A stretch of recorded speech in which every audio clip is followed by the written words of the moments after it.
Welcome to PCMC. I'm Mike Buongiorno. Oh my gosh, I'm here with Janine Gagliardi. Hello. How are you? I'm good. Janine. Yeah. We've got another We're season. We're back, baby. Back. Our favorite show. That's right. As a friendship, it's our collective favorite show. Love, Death, and Robots. Volume 2. I like that it's called Volume 2, not Season 2, because it's truly a volume. Yeah. It truly is. It's, you know, like I said about Season 1, it's like a book of good short stories. If you haven't listened to our episode on Season 1, go up the feed and find it. It's way back there. It doesn't say Season 1 because it was the first one, and we didn't know there'd be more. It was going to come back. It was like World War One. It's just at the time it was the Great War. Right. Yeah. The episode is just called The Great Love, Death, and Robots. No, it's just called Love, Death, and Robots. But this one is going to be called Love, Death, and Robots, Volume 2. The first season had 16 episodes. Yeah. And that was 2 years ago. And this season has 8. But next year, they're already promising us 8 more. So I think what they want to do is give us 8 a year. And I'd rather have smaller seasons come out more regularly than wait. I'm fine with that. We're gonna get into all 8 episodes. Yes. I have copious notes. This will be many hours long. Before we get into it, I just want to get a little bit of what's your impression overall? What's your impression of this volume? Okay, this volume, because you and I anticipated it greatly. Yes, Bill brought something up while we were watching it, which is, I liked it. Let me just put that out. I liked it very much. But he said, and I agreed, that the first season just felt like this brand new thing. Yes. That was just, lightning in a clear blue sky. Exactly. Just totally unexpected. How I would put it. And this season feels like the animators had the first season in mind. And we're creating for this, almost like this brand now. Yeah, totally right. And so I think I don't think there's anything, wrong with the season. I like this season. Maybe it's that the novelty wore off. I hate to say that because I think everything you're right. is sort of, it is new and interesting things. Right. But I don't know. It doesn't have the same feel that season 1 did. I 100% agree with you. It's still my favorite show, but the first season really was just like you said, it's just out of nowhere. I didn't expect it, and then I saw it and I fell in love with it, and that can only happen once. Now it's just here's another season of this thing that I love, and I hate holding that against it because it's it's still the thing that I like, and the first season had so much freedom, whereas in season 2 I found myself thinking, okay, here's the funny episode. Here's the dramatic episode. Right. Here's the episode that's like this. Here's the episodes like that. And I do feel like they actually could have spread their wings a little bit more in terms of style. They did have some directors come back, which makes sense that their style would be similar. But it did feel like they were trying to give you another season 1. Right. And again, this is like nitpicking because I still loved it. I watched it 3 times. I think this is one of my favorite series ever. But I was expecting it. Yeah. I couldn't wait. Like the day it came out, I was like, today's the day. Whereas the last time it was like, have you heard of this show? I'm like, I didn't know anyone who was watching it. It was one of those things where it came up and Netflix still had the settings where you couldn't change that. Like if you scrolled onto something, it would just start playing the trailer. And Bill and I were like, what the hell is this? Because it was a really punchy trailer for the first season where it was like really like heavy music and like very quick cuts between different animation styles. Right. And we were like, it's so short. Should we give it a shot? Like, let's just try one. Exactly. And if it's not good, then we won't keep going. But it was good. And so we just kept going. Yeah. This? Like, what is, and then the second thing was not at all like the first thing. Right. So they really, kept you going. And then I saw more people were watching it. I was like, oh, this is becoming like something. You know who was watching it? Michael B. Jordan. Yeah, seriously. He willed his way onto the show. Oh, that's crazy. He was like, I don't know who you call when you're a big star. He was like, I love this show. Can I be on it? And they were like, yep. Sure. Yeah. Like, sure you can.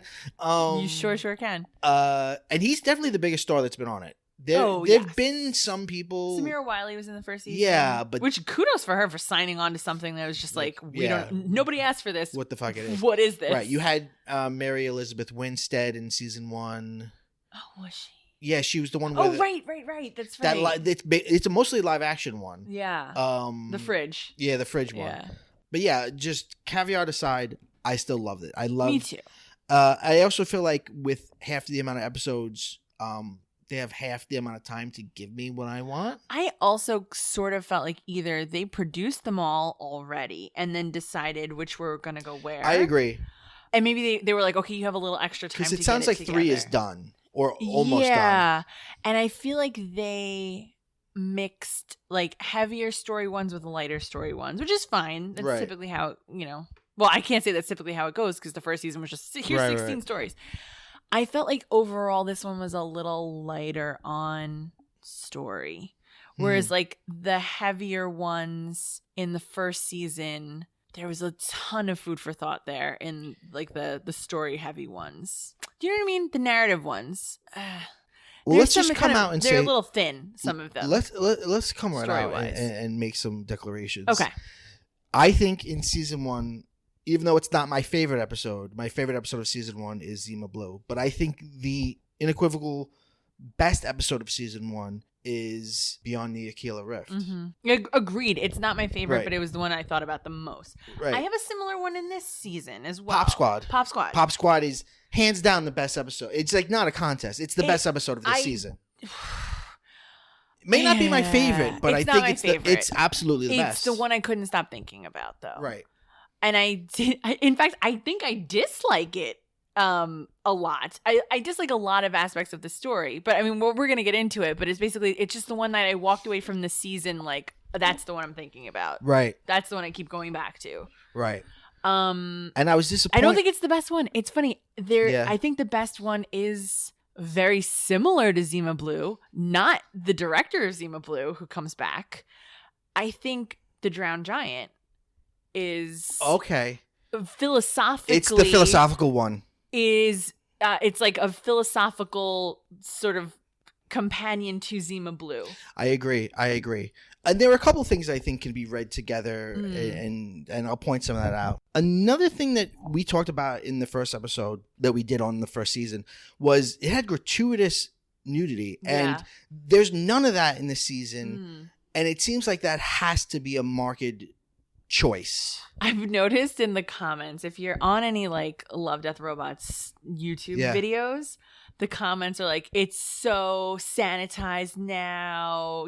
They had to, I don't know where these commenters come from, really, but they're like, now that it got big, they had to make it, scrub it clean. They can't drop all the curses they did, and there's not as much sex, and like I like the edgier stuff. Right. It seems like a lot of edgelords, I'm not an edgelord. I'm not online a folks, but I do kind of miss the feeling of season 1 of anything could go anywhere. Anything goes. I agree with you because it wasn't again, season 1. It wasn't a complaint we had.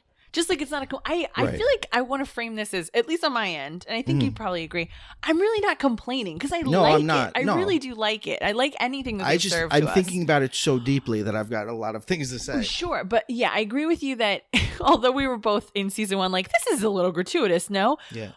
At the same time, it did sort of create this a very unexpected set of feelings when you were watching it. You're like, this could go anywhere, in any which way.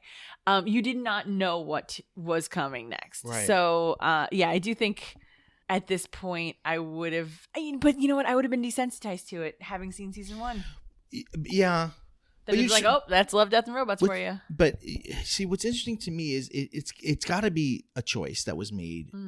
Either by Netflix or by the producers, because the team that made Beyond the Aquila Rift, they had in season 1 the boobs where she's pouring champagne on her boobs.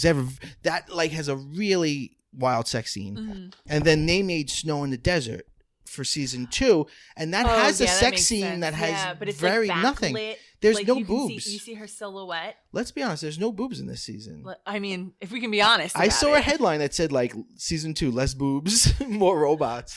Yeah. And 2 boobs fewer. Not that I need boobs, but see what is exciting about this series is this is an American series. It's not like Japan where animation is taken more seriously.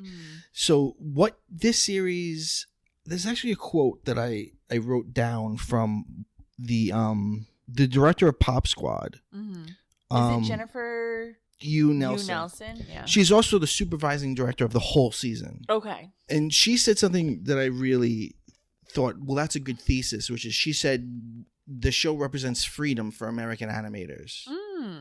And I think that's what I like. Oh, yeah, that's right. She's the director of Kung Fu Panda 2 and 3. And then she did Pop Squad.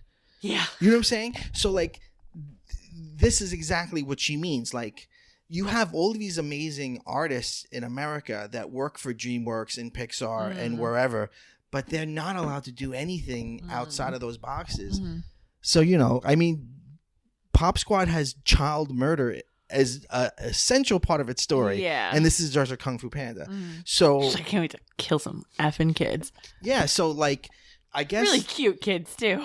I guess why I want more boobs is I want there to be freedom in everything, violence, language, and sexuality. And I feel like this season, you know, it's love, death, and robots. There's less love in this season. Well, I'm going to say something. I mean, Love, Death, and Robots is always the title like Applejack's is, you know. Right. I brought Applejack's up a lot. There's a lot of damn robots. There are tons of robots, not so much love in every episode. I'd say that's the least. No, I don't think these things are in every episode. No, definitely not. Don't forget that this originally started as a TV series based on the classic anthology magazine Heavy Metal. And then in the process, they were like, why are we doing it? Let's just make it our own brand. Let's do whatever. Yeah. Oh, that's interesting. I didn't know that. Yeah. You did, because we talked about it in episode 1. Oh, you listened to it? Yeah. Okay. All right. See? I did, and then I forgot. Yeah. It's new information if you forget all the time. Exactly. But anyway, I agree with you in that I'm not complaining. I fucking love this show. I love this series. I did. Now, did they do the thing again where your algorithm changed the way it came up? No, I don't think so. I don't think so either. I've only seen it in one. The first episode was automated. Yeah, I think. Yeah, famously for the first season, they gave you the episodes in different orders depending supposedly on the algorithm and what you watch and don't. So I think you and me had the same order. One, yeah. Because there was only like 3 different orders that could be. But this season, it just was normal order. Yeah. It was just one order. It was fine. So do you want to, let's start with do it. The automated customer service. Automated customer service. Okay. This is directed by a group called Meat Department. They also did my least favorite of season 1, which was Alternative Histories. Yeah. That was just like a nothing. So every episode begins with 3 icons. It says the title 3 icons. The icons for this one were the box robot, the vacuum-bot, a head with glasses, and a cactus. Okay. And it's usually 3 things that would be tropes or themes within it. This is one of the weakest ones, I think. Oh, I think this was I love this one. When I saw I this loved one, it even more on the rewatch of this. I do like it more the more I watch it. But when I first watched it and it was the first one, I thought, oh no, is this season not going to be good? Am I going to be disappointed? No, I liked it. Because the first one of season 1 was also a cute, funny one, 3 robots. 3 robots. But that one I think is far. That one's really clever and funny. I love this one. This one I found lacking. I disagree. This is actually in the top for me. In like the top 2 or 3, really. It's not my number 1 by any means, but I would say it's like 2 or 3 for me. I absolutely love this one. The animation style is really strange. Yeah, like it's 3D animation, but the designs are like huge heads with like small limbs and very like ugly faces. Very ugly faces, like exaggerated features, like exaggerated eyes. But other things about them look very real. Like their skin looks really real. Yeah. So it gets you out of the uncanny valley. Yeah, because they don't look it's like a good way human because you're not even trying. Yeah. But other things are extremely detailed. Let's talk a little bit about. Let's give a little summation of the story. So it seems like it's a retirement community. Sunset City. It's in the desert. It looks like there's a very, very small water source there. Like I noticed that in the beginning. And I paused to look at it because there's like there's the desert and you see like these round, and I think a few of them are cities, but then others are solar power farms. Yeah. So it's the future, and I think it's Retirement City. Yeah, I mean Sunset City. Yeah. It reminded me a little bit of the ship from WALL-E because it's a lot of people having just everything done for them. down. They're just sitting down. Yeah, and everything's automated. Like Right. you see somebody in a golf cart like falling out because he's asleep, and yeah, you're sleeping while the car's taking you. Two people are like playing tennis. It's almost like Wii. Right. Wii tennis. The two robots are actually playing tennis, and they're just sitting there, barely doing anything. Yeah. Bill was like, "This is our retirement future. Like, this is for people born in the 80s and on." This is true. I'm like, if we're lucky, if we get to retire. yeah, right. So it's a retirement community. They give like a brief overview of like what everybody's doing. People are not driving. People are getting their hair done by robots. People are, playing sports through robots. There's a great shot that's in the trailer of a dog poops, and then it's a dog walking robot that then comes and like picks up the poop. Basically, and the name of the episode is automated customer service. Right. So it's so you go to this woman's house. She's doing yoga. She already seems more active than most of the people in this community. Right. And she's pretty like engaged. Yeah, she's engaged. She's spry. She's like physically walking around her home, which she's on her head meditating when we see her. When we meet her. There's an interesting shot where she's on her head. And you see she's meditating because she's saying, and she's on her glasses, like virtual reality glasses. It looks like 2001: A Space Odyssey when he's like becoming the star baby. Okay. And there's this really interesting shot where she while she's on her head, she opens her legs, she splits her legs, and you see her neighbor who looks like he's jerking off. Yes. But he's really just cleaning his cleaning shotgun. a gun. Yeah, which is odd. They hold that for a while. Yeah, it's you like see him weird. like moving his arm, and it's like, and she acknowledges him. She's like, "Hi." Yeah. And then they finally show that he's cleaning a gun. Yeah, it's a weird. He's like cleaning his gun out in the yard. It sort of shows that they're very different people, I guess. Yeah, I would say so. But also they are similar in the sense that they don't appear to be using a robot to do anything really, other than she has the vacuum. She is the vacuum bot cleaning her home, but like. They're like the robots are actively moving people around, right? Whereas they're at least moving around on their own in this world. There's a scene where and I don't know if the person's supposed to be able-bodied or not, but there's a scene where a person is sitting, but he's sitting on robot legs that are just walking for him, and I don't know if it is an injury or if it's just like the person just so lazy. Yeah. So they seem to be a little bit more dynamic than the people in the community around them, both of them. She goes to adjust a photograph on a table in her house. Her dog winning a prize. That's right. He's a show dog. And the vacuum bot, which is just this cube, the almost featureless cube with like one like lens, like almost like a camera lens in at the front. Is vacuuming and reaches out a robotic arm and moves the picture back to where it was. So she moves it again, moves it back, and then she's like, "You need an energy alignment or something. You need some energetic healing." Yeah, that's it. You need some energetic healing, buddy. She's a total yogi. At one point later on, she says, I wrote down the line. What in the bodhisattva is going on here?" Yeah. And bodhisattva is when you've reached enlightenment, but you decide to stay on Earth anyway to help other people. Well, she's cool. She's a hippy dippy mama. I love her. Yeah. Her house looks very cool. I like it's sort of a 60s futurism aesthetic. Yeah, it's like mid-century modern. Yeah, I love it. She's got a very aggressive hairstyle, like super short. Yeah. There's she's cool. So. Her vacuum is not acting correctly, so she's calling customer service, and that's how this all begins. I thought it was like Mo Rocca or something. It's like some voice actor. I don't know who it is. And the cool thing is, it's not a phone. She has an earpiece. But everything is sort of like a hologram in front of her. But it looks like very doable technology. Like I feel like we could maybe potentially see something like this in our lifetime where it's like you can manipulate it. Like she can press the buttons. It just looks like a phone, but it's just in front of her as she's walking around. Like it's a projection coming from the earpiece. It's cool. I think it's very cool. Yeah, I think so too. So she's it's automated. It's all automated. Yeah. So she tries to speak to a human representative that they say 6 hours. Or you can try to fix it like with, our automated thing, which I find, if I'm ever calling customer service for anything. Yeah. Like the menu deliberately makes it so that you can't speak to a representative. Right.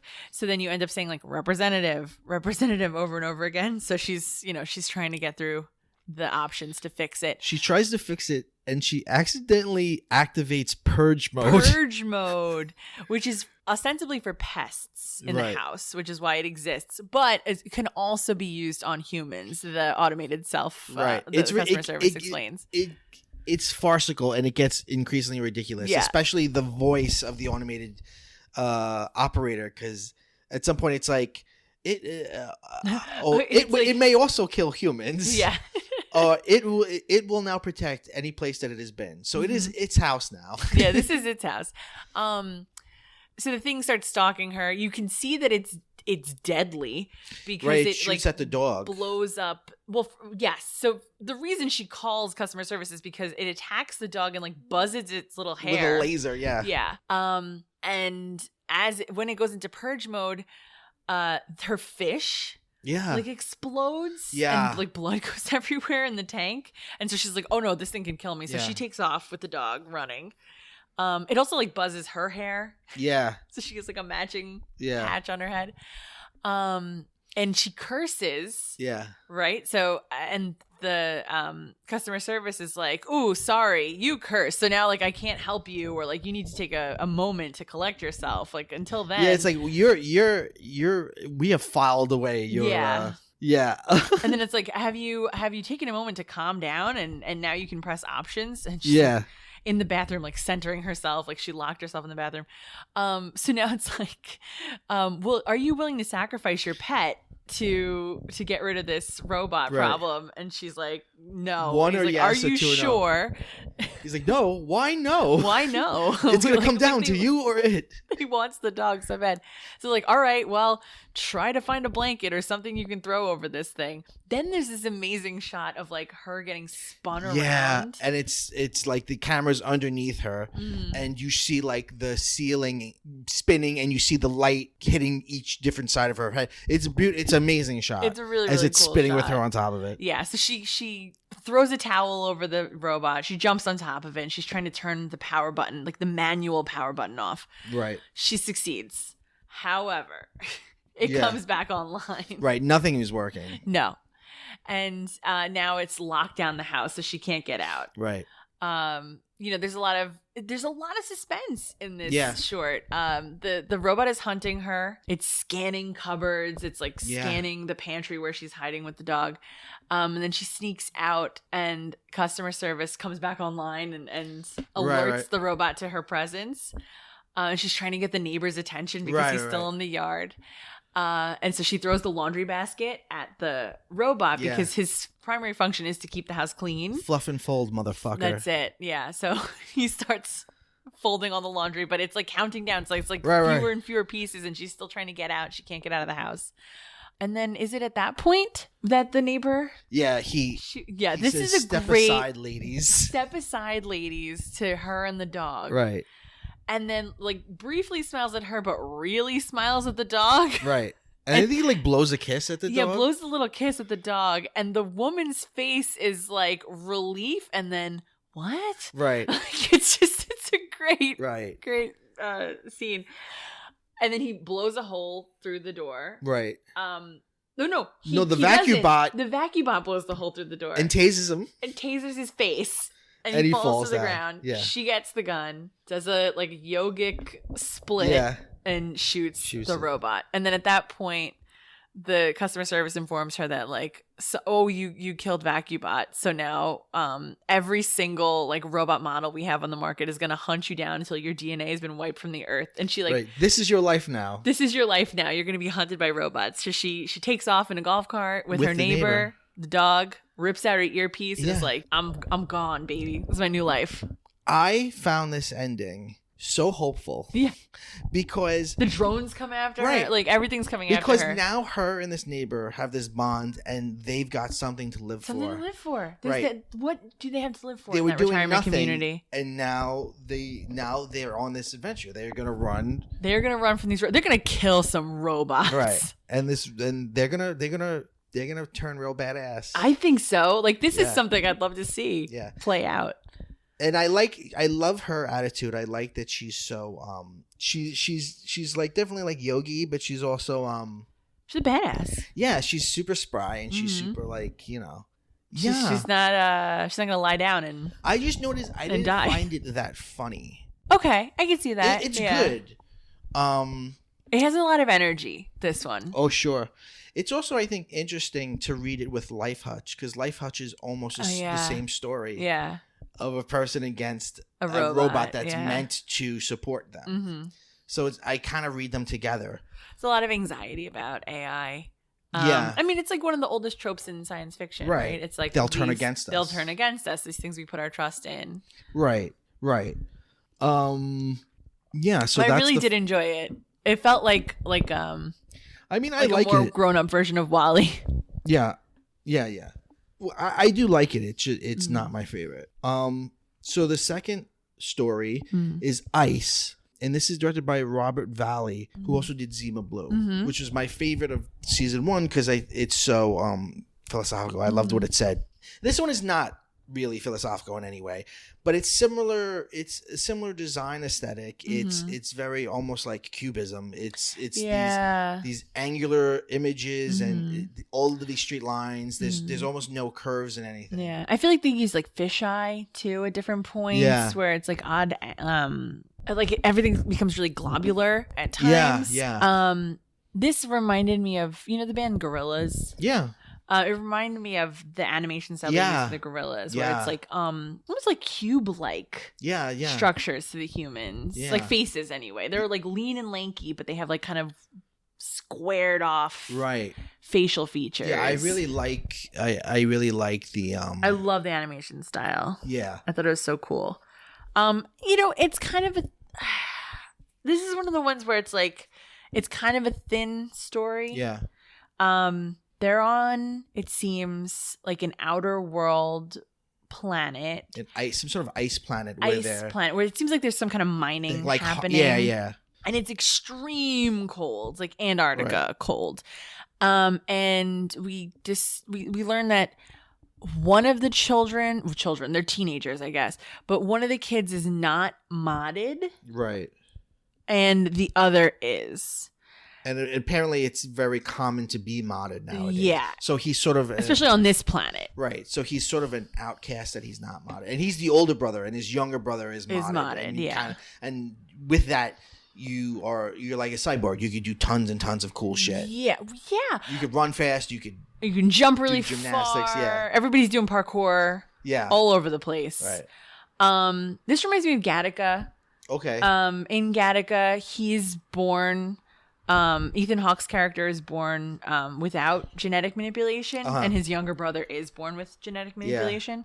Yeah. It's actually I think they lifted the story from Gattaca, actually, now that I'm saying it, because it's almost the same thing. But so in Ice, the older brother like has no friends, it seems, on this planet. It seems like they just moved there for the father to work there. Yeah. And the father seems like kind of an asshole. Yes. He's like, well, he's not trying hard to make friends or whatever it is. And like, the younger brother doesn't seem like, gee whiz, Dad, like, I love you so much. The younger brother also seems like he does not like the dad, but he at least has a friend group. Right.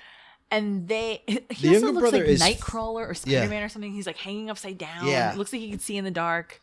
Yeah. So he's going out with his friends, and the older brother's like, I want to come. Right.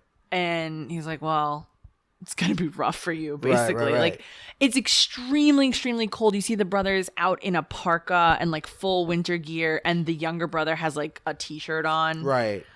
And some of them are like in bras, they're just like, and just wearing street clothes. When you're outside, you see a sky, like a starscape. So you think they're outside, but I guess that's like virtual, because then you see them go through a tunnel and they are outside a bubble. They're really outside. And they're like, they're really fucking cold. Yeah, they go through like a wind snow tunnel. Yeah, which is odd.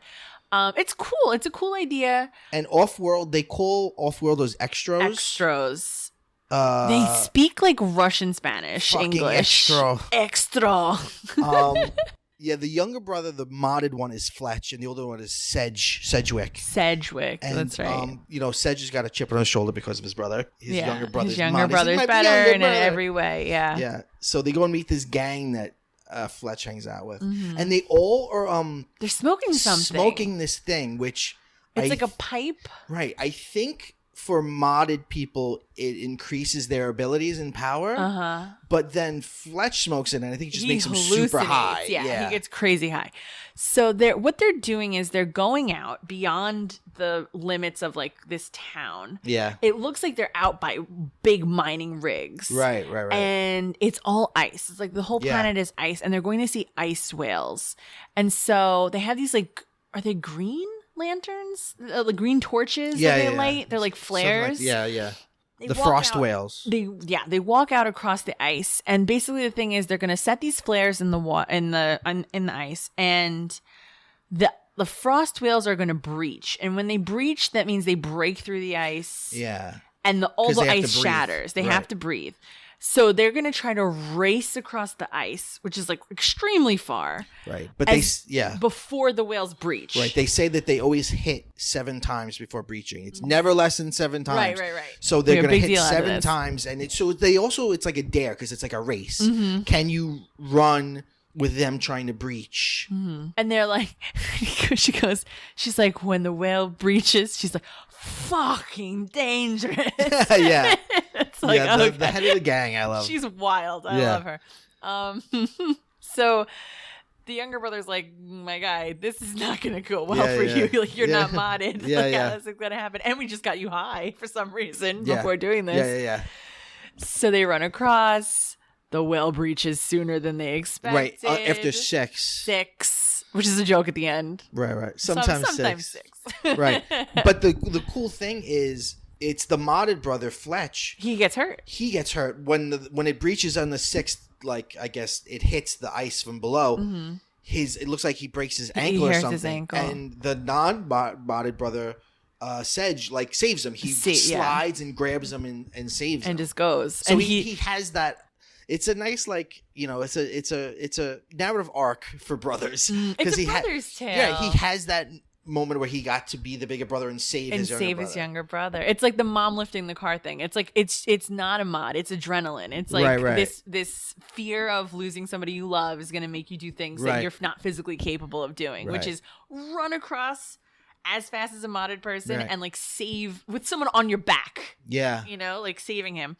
And also, at the end, did you take it to mean that his ankle healed? Yeah, because he's already fine. Yeah, because Bill was like, okay, did it heal that quickly, or did he want to give his brother an opportunity to like? I think it heals that quickly. I feel like he wouldn't have risked that much because it did seem extremely dangerous what they were doing. Right. So yeah, at the end he makes it back, and now he earned his cred with this group because they were like, whoa, you did it. You don't have any mods, and you did it, and it was super dangerous. And they were all laughing. Like, sometimes that happens where just a bunch of kids on drugs. I know. And it's a beautiful moment when the frost whales come out. Yeah, it's gorgeous. They look like lightning. Yeah, they've got like, they're not all glow up, but like they have sort of iridescent trimming. In the trailer, some people thought when they saw an image of that it was like going to somehow be related to the season 1 episode about the desert, where there were like those things flying in the desert around, which it wasn't, which I'm glad. I was worried. It was one of the ones I think you didn't like in the first season. I didn't love it, but I also love every inch of this show. It's just some I like better. Before this season I was worried that they would try to sequelize some of their more popular, and I'm glad that they didn't. Yeah, this is just a fun episode. It's really good looking. It's a fun one. It is interesting that like the art style is the same. Like the art style is the same. People who came back from season 1, the art styles were the same, but the writing was not the same. Like Zima Blue is so philosophical and deep, and this one really is just like a little kind of adventure or something. Yeah, it is. Yeah, I'd say it's a little adventure. I did like it though. I liked it a lot. Yeah. The thing about Gattaca was, the younger brother has the genetic modifications. The older brother doesn't. But the older brother, like, they get into it later in the movie where they swim out in the ocean. Yeah. And the younger brother asks him, he's like, how did you always beat me? You didn't have the modifications. Yeah. He's like, I don't understand. And basically the modifications were like for intelligence and physical strength. Yeah. And so the modifications wouldn't allow him to make irrational choices. So he would always save his energy.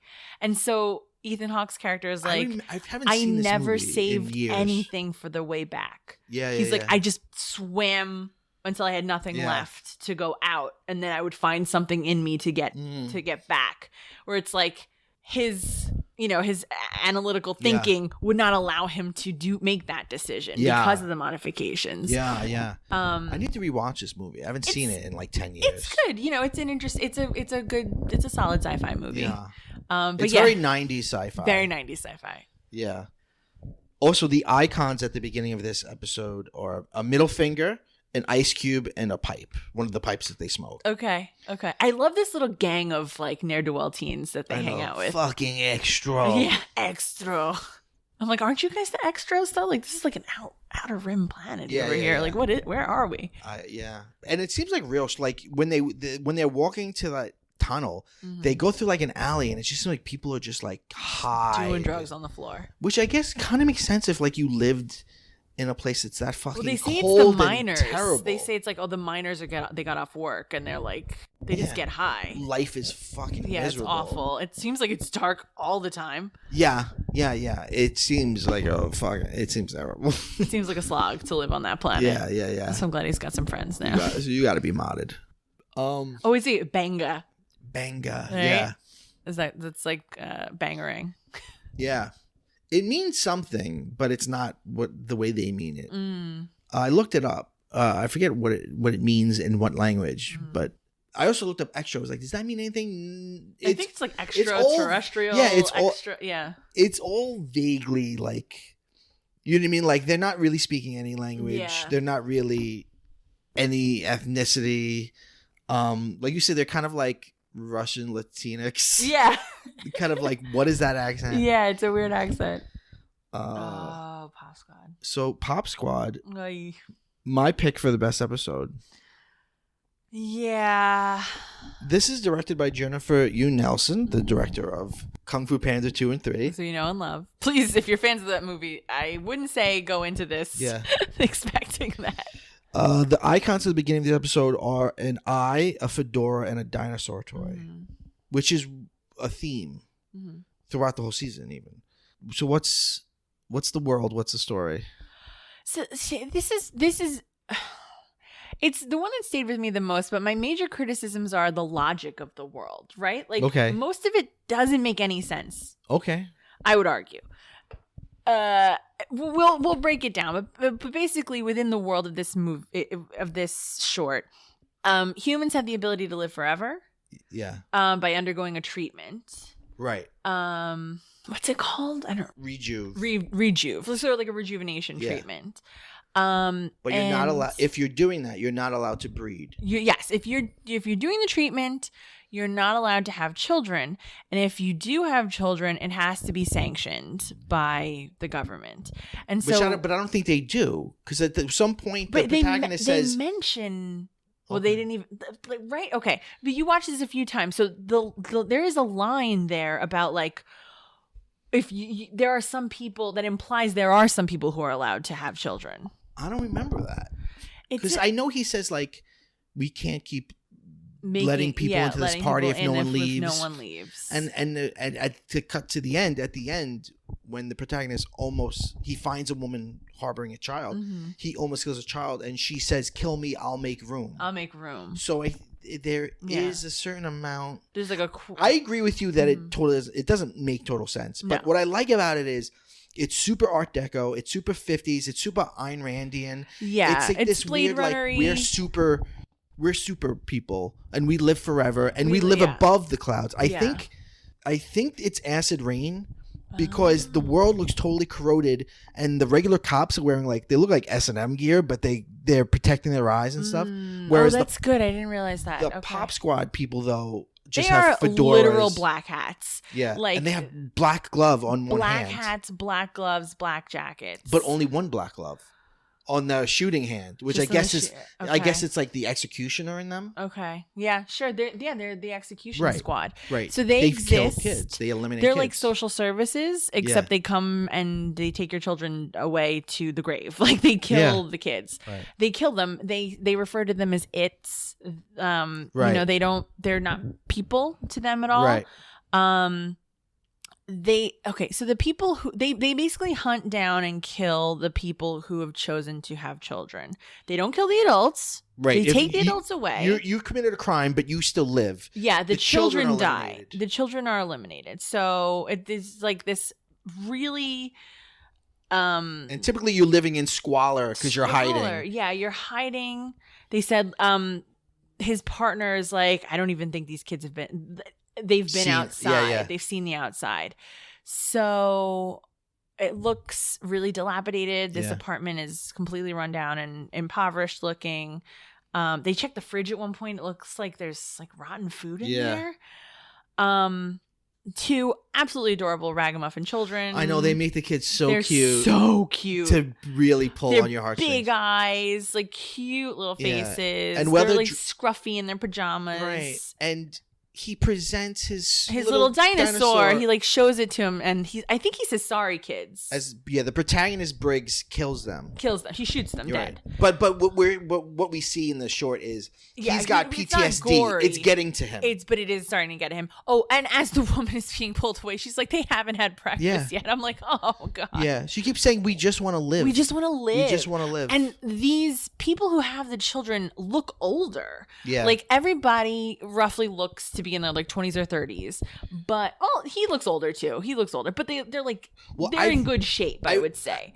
Whereas these people are looking run down. Well, you know why? Because they're hundreds of years old, and they stop their rejuve. They stop the rejuve treatment. So, like the woman in the beginning looks really old, but she probably just stopped. She just stopped. Whereas the woman at the end also is 200 and something years old, but she probably hasn't been off of the treatments for as long. Yeah, this woman had 2 kids, so it's like she's been off it enough to have 2 children. Right.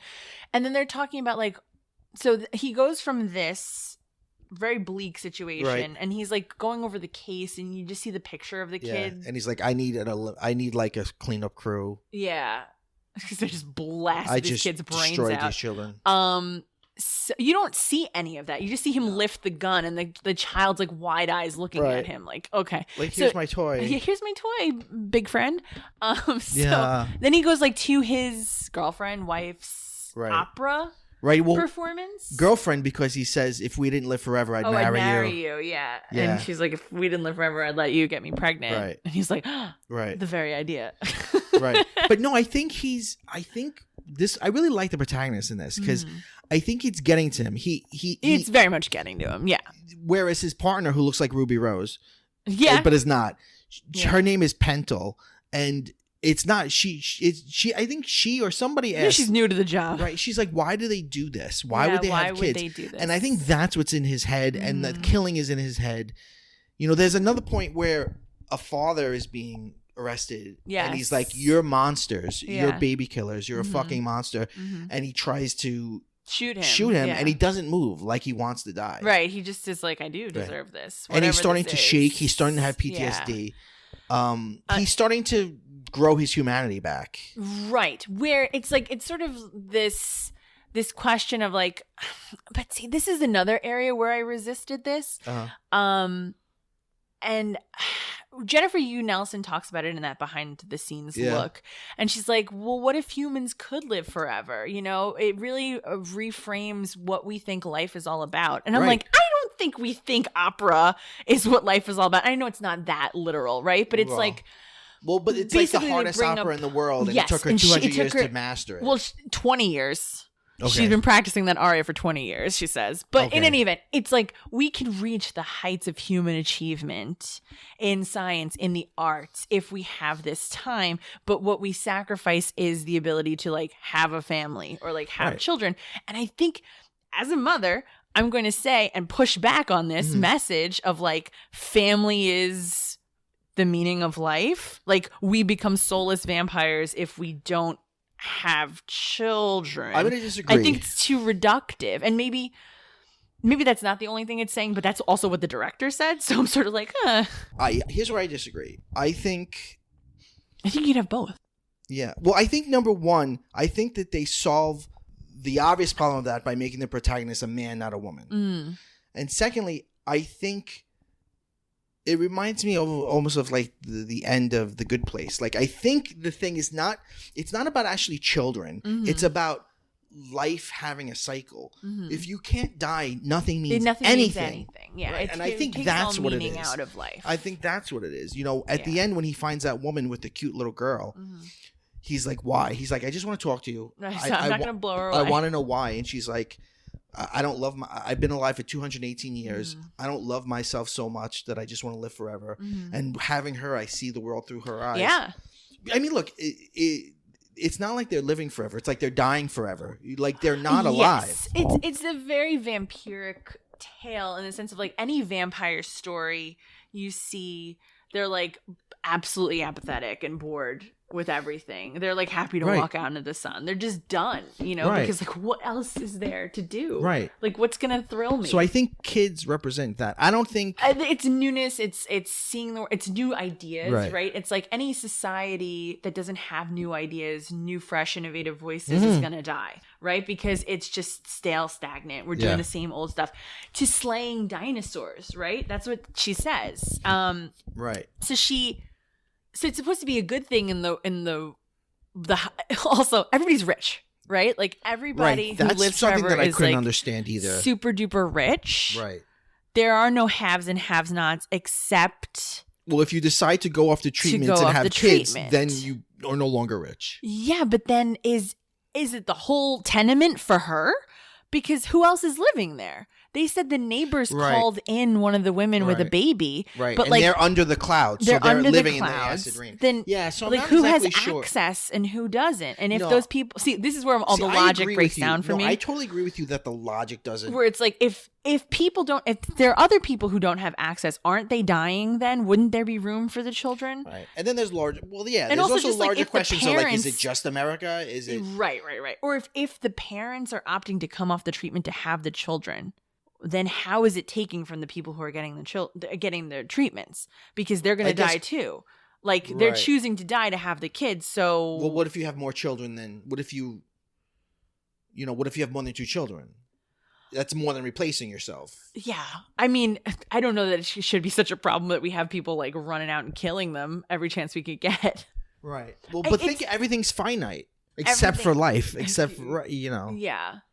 I mean, the resources. But everybody seems to be living in abundance. That's the thing. It's not like everybody has enough. Everybody has like gowns and champagne and tuxedos and like the biggest penthouse you've ever seen. Yeah. And anyway, slaying dinosaurs is the thing. So the little boy that he kills has a dinosaur that he shows to Briggs. And then when he goes to see his girlfriend perform the aria, she said this is she finally mastered this aria, and the woman who's hosting this gala gives her a stuffed dinosaur that the little kid had and says, to slaying dinosaurs. And this, of course, sticks in his mind. He triggers him. He sees the little boy's face again. He's like, oh my God, I killed a kid, which I do every day for work multiple times. A baby, it seems like, in the next case. But I think it also is this sort of like the society as a whole is a dinosaur, and it's gonna come to an end soon because it can't be sustained without like we're just retreading the past. Like this is an aria it's not a new aria. Right. It's not something she wrote. This is a dinosaur. This is everything is old and it's nothing new about it. I like the philosophy or at least the philosophical questions of this one. Whether there's logic sense. Here's a little logic question. Does nobody have hair dye? Because anytime he goes to find a person who has a kid, he's like, gray hair. There it is. Like he sees her gray hair because they're at this collectible shop. He's trying to locate where the kid got the dinosaur, where these dinosaurs come from. And he goes to this Ipswich Collectibles, which also appears the Drowned Giant. Now, I like that it's a collectible shop because there are no children. So who do they sell toys for? You're right. They're selling toys for people who collect toys. So you have to come in like posing as a collector. Right. So she gets like a little train. So he goes to the store and tracks down the dinosaur. There's a woman in the shop. She's buying a train. And the shopkeeper's like, oh, it's a wonderful piece. It's amazing collectible piece. And he follows her. He notices she has gray hair. See, I didn't notice the gray hair thing. The gray hair is in the front. Oh, and he okay. looks at her and she's kind of like looking at him, giving him like glances. Right. And he follows her. Right. To this little... Because he wants to really talk to her, though, I think. I guess. I think he really wants to figure out... like what life is all about. Right. Like this little bucolic cottage in the middle of this a dilapidated city. Yeah, it's like there's a lot of greenery around it. Right, it's the most natural looking thing in the whole short. Yeah, and it's also on the ground, whereas everything, that you can live in or that seemed nice at all was up high before. It's cool because you can see the city around it and behind it, but it just exists, this little house on its own. Right. And it's in like a little sunlit patch, and it just seems like really pleasant. And he walks in and he hears a little kid, and then you see a little girl adorable run child. into frame. And they're in the kitchen, and the mother's like, "Oh God, no! Like, get behind me." We should also say that this is 3D animation, fairly realistic looking. Fairly realistic. Again, except for the children are overly cute. They're they do stylize the characters though. Like the girlfriend is super elongated. Like they don't look like 1-to-1 human. It's not like snow in the desert. No. Yeah, it's not. But not as crazy as like automated. No. They're not that heads. stylized, but they are a little stylized. Right. And then he basically just sits down with this woman and is talking to her. Yeah. And asking her like, why would you take this risk? And she says, "I'm not a." Yeah. He says what she says. She sees everything new through her eyes. Right. And he's like, "How is this living the way you're living?" And she's like. She says what you just said. Yeah, it's worth it, and the little girl's cooing and looks so cute. So cute. And he smiles, and she's like, "You're feeling something." Yeah, like he says it. Yeah, and she's like, "No, she's a person. She has a name. She's 200. You said, right? Yeah, 218. Yeah, so. It's these people who have been on the rejuvenation treatments for so long that they're like, I have nothing left in this life. What's there's the point nothing of new any under of the this? sun. Right. Like I want something new, and that comes from this. To see the world through not these like old dead eyes. Yeah. Because he's very like dead behind the eyes in the beginning. I think his girlfriend, the opera singer, represents like. I guess like the worst of what you become. The excesses of the society. He goes with her she thinks she's hot shit because she's a singer and she thinks she's hot shit. It's like the perfect description of her. Yeah, she does, definitely. Yeah, and like she's like, come with me to my rejo treatment, and we see how that works. We see she's fairly young looking, but she has a little bit of skin damage, and you see that go away. So she's again renewed, and then she's like horny because she's like, I always feel horny after I get my reju. Yeah, and she wants to have flying cars everywhere, flying cars, but like 50s style flying cars. No, it's very Art Deco. Like even the opera house has like giant gold statues of men. Yeah. That's why it reminded me so much of like Atlas Shrugged. Yeah. Yes, definitely. And she wants to have sex, and he's like, sorry. He's just really going through it this week. But to give it like a Freudian read, like sex for them, it has nothing to do with procreation. Right. It's all jouissance. It's all just the pleasure of it. But that's also their whole life. Nothing means anything. Nothing means anything. All, you eat, but it doesn't matter. Like it's all just playing at life. And I think that's why he kind of pushes her off. And he's and she's like, "You're such a bore." Yeah, I know. I love that. I love that line. Yeah. Such a bore. So he lets them live. Yes. He comes outside, his partner there. has tracked him down, and they have a little bit of a shoot off. Yeah. And they end up wounding each other fatally. Yeah. But as he's dying, he's looking up and he's like seeing for the first time in a long time. Yeah, he's like really seeing because now his time is limited. Right, he's got dying. Moments left, right? And he's enjoying the rain on his face, and he's like, "Oh shit! Like this world's actually pretty nice to be in." Bye. It's so true. I mean, like, why would you want to live forever? I wouldn't want to. It really makes everything meaningless. Yeah, of course. If you can't lose something. What's the point? So let's go back. I want to go back to your opinion of it. Like, is this is my favorite one, or I don't know if it's my favorite one, but I think this is the best one. Is it just the logic issues that get in your way? The logic issues get in my way because I'm like, but none of this makes sense. Like, what system is this? It's just me trying to impose logic on a world that doesn't necessarily need it. But I don't know. I would say that hindered my enjoyment of it because I'm like critically nitpicking at it as I'm watching it, and I can't. I've tried. And I really can't get around it, but I do. I mean, I texted you like after watching it and being like, okay, this is the one where a couple days pass and it sticks with me. Like I stopped watching after that one. I watched the first 3 in a row, and then I was like, I need some space now. Yeah, we watched 4. So we watched. It wasn't the last one we watched. It was Snow in the Desert, but.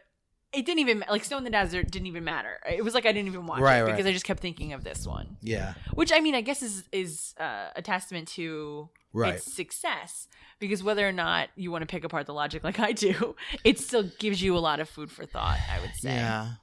You want to move on to Snow in the Desert? Sure. Snow in the Desert, which you could read as a prequel to Pop Squad. Because it's about an immortal man and everyone is trying to get his balls. Yeah, they did 2 in a row about immortality, which I thought was kind of odd. I think in this season there is more, at least thematically, tying everything together. Which is good or bad, I don't know. Yeah. Right? Because look at what happened to American Horror Story. At some point, it gave up on everything is its own thing. I feel like they start strong, like with 2 episodes, and then they just give up on the premise of the season about like a couple episodes in. Yeah. So Snow in the Desert, the icons that it begins with are a strawberry, a multiplication sign, and a ball sack. It's directed by the same team who did Aquila Rift. Yeah. Leon Burrell, Dominique Boydin, Remy Kazira, and Maxime Lure. I probably got that all wrong. Lure. This one's kind of Star Warsy. It's very Star Warsy. Yeah. It's a desert planet. Guy with goggles walking through. I have nothing. There's nothing wrong with this one. They go to a cantina. Yeah. This didn't grab me. Exactly. There's nothing really wrong with it. This is Uncanny Valley territory. Well, it's very like video game. It feels super like a video game. There are some very cool character designs, like the gang that approaches him when he goes to this cantina. So this dude, like, I think he's albino. I'm not sure. Like he's got white hair, and he's in a white outfit. They call him Snow. They call him Snow. He goes to this I want to call it a cantina. It looks very Star Warsy. Gritty Star Wars. Right. More Mandalorian, I would say. Yeah. And he approaches someone about like a shipment that he wants. Right. It ends up being it's strawberries. A little container of strawberries.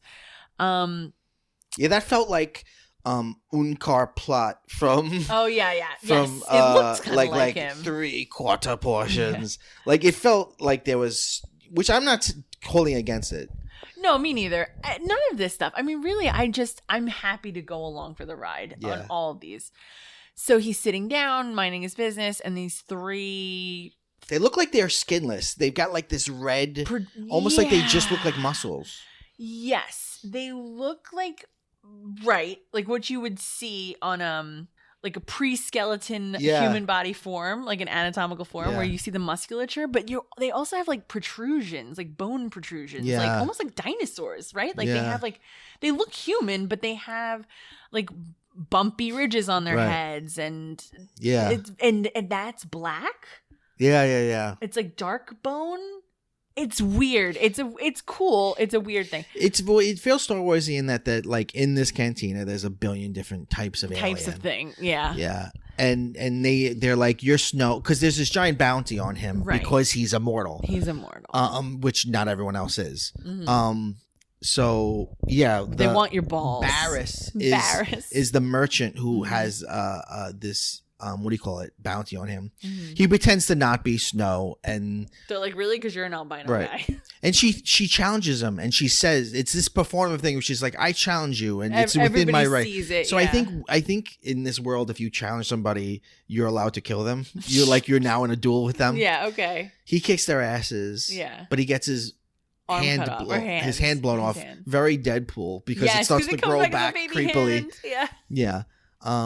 And this is where he meets this lady who's at the bar. Yeah, what's her name? Oh, Jesus. They only say it a few times. She's rather toothsome. Harold. Yeah. It's Harold. It's Harry. I love Harold. Yeah, and she follows him, and yeah. This, I feel like I'm going to be insulting whatever actress they like CGI'd in this, because it does feel like they just, not rotoscoping necessarily, but it just feels like this is an image of a person who exists. Right. Very it's a tooth heavy lady. Oh. It was distracting, because I will say this, they wanted to capture the realism so much that you can see the calcium deposits on her teeth. Yeah. And I'm like, I can't typically see that in a film of human, like a person, unless I'm like right up against their teeth. So I don't need to see that in my animation either. That's really interesting that you say that.